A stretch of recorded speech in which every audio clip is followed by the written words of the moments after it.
আজ অনেক বছর পরে দেখলাম আকাশে রামধনু উঠেছে। সেই অনেক আগে দেখেছিলাম একবার, মানে একবার দেখেছি, আর আজকে প্রথম চোখে পড়লো। বিকেলবেলায় যে বাড়িতে এসে আর ছাদের উপর উঠেছি, আর সবার আগে কিন্তু আমার বোন দেখেছে, কিন্তু কালারগুলো বোঝা যাচ্ছে না।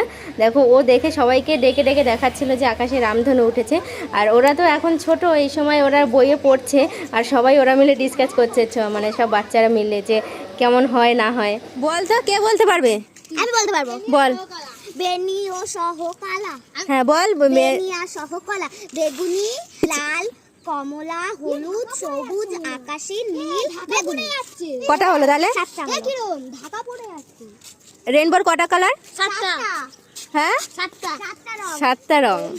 আকাশে রেইনবো উঠেছে বলে ঘর থেকে অমনি জলদি করে ফোনটাকে নিয়ে আসলো ফটো তোলার জন্য। দেখেছো? অন করিসনি? ভিডিও করছিস, অন করিসনি? ছোটবেলার দিনগুলোই ভালো ছিল, তাই না? এই বৃষ্টির সময় মেঘলা আকাশে মাঝে মাঝেই দেখা